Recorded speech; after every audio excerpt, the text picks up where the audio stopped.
इन्हां ने कई 100 बंदे नूं इंडिया और पाकिस्तान के जिहड़े 1947 के लोग विछड़े सन उन्हां नूं एक जगह ते मिला के ते एक रिकॉर्ड कायम कर दिता।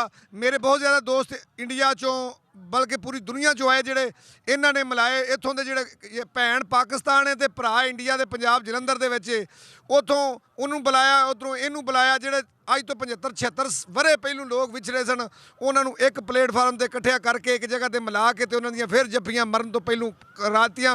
ये बहुत बड़ा इन्हां दा एक काम है। मैं ना कि इन्हां दा आलमी रिकॉर्ड है।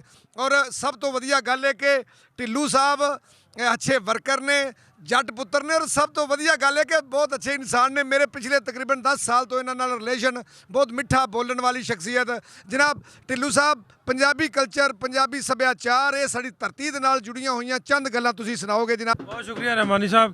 पहले सारे ना भिंडर साहब ने ऑर्गेनाइज किया कल्चरल पंजाबी कल्चरल फंक्शन। हो सकता मैं एड्डी दूर तो किसी होर प्रोग्राम तो ना आउंदा, लेकिन जो पंजाब की गल आउंदी है, भिंडर साहब की गल आउंदी तो जरूर असीं आख्या जावांगे जिन्ना भी सफ़र होए, क्योंकि कोशिश करी दी है ਜਿਹੜੀਆਂ चीज़ां साडे तो अलोप हो गई असीं उन्हां तो दूर हो गए हैं। सो उन्होंने मीडिया के राही, सोशल मीडिया के राही जोड़न की कोशिश करी दी है। इसे तगो दौग दे विच कि असीं जिहड़ा बंदा अगे भिंडर साहब भी गल करते सी भी अपना पिछोकड़ भुल जाता ना, अपना पिछा भुल जाता ना, आंदे ना भी अग्गा दौड़ ते पिछा चौड़, वो रहिंदे रहिंदे फिर रह जाते हैं लोग। सो कोशिश करी दी आ अपने आप नूं जोड़न की और उत्थे उस जगह ते लैके जाण दी। उस ईरा दे विच जिथे साडे बजुर्ग वड्डे दादे आ पग्गां पगड़ियां धोतियां ये सारा कुछ साडे वड्डियां दा दित्ता होया, ते असीं इन्हां तो क्यों दूर हो गए हैं। इस तरह के ईवेंट्स दे विच बेशक असीं जदीद दौर जेहड़ा उहदे नाल तुरीए, कदम ना कदम मिला के तुरीए, लेकिन अपने आप नूं उस अपने उस कल्चर दे विच, उस तारीख दे विच, अपने वड्डियां दे विच रह के अगे तुरीए।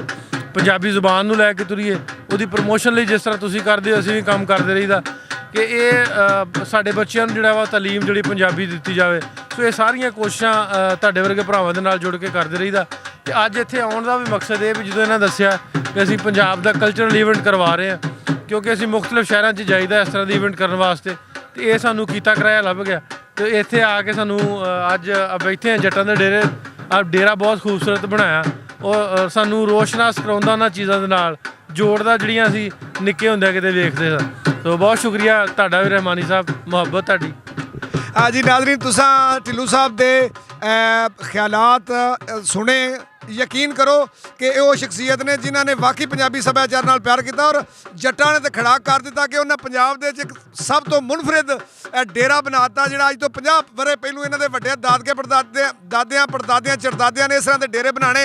उत्थे बहना, उत्थे हुक्का पिया है, उत्थे जनाब पीड़े पै ने, मंजियां पईयां ने, और किते चाटियां पईयां ने, किते घड़े पानी वाले पै ने, किते घोड़े जा रहे हैं। आंदे ने कि सानू पग्गां फबदियां ने, साडी वखरी टोर नवाबी, साडी धरती शेरां दी, ते सानू कहिंदे लोग पंजाबी।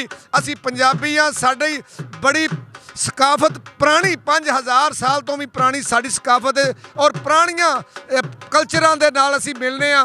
मैं शुक्रिया अदा करना अरफान भिंडर साहब। हुण इंशाअल्लाह तुहानूं थोड़ी देर तक असीं सारे इत्थे जिहड़ा मेला लगा, एक मेले दी शक्ल है, ये वहाने। उस तो बाद पंजाब की धरती नाल जुड़े हुए गुलूकार बुलाए ने, जिहड़े उम्मीद है कि तुहानूं इंशाअल्लाह ताला एक इंजॉय करोगे कि अज दा प्रोग्राम यादगार प्रोग्राम है। बहुत शुक्रिया जी।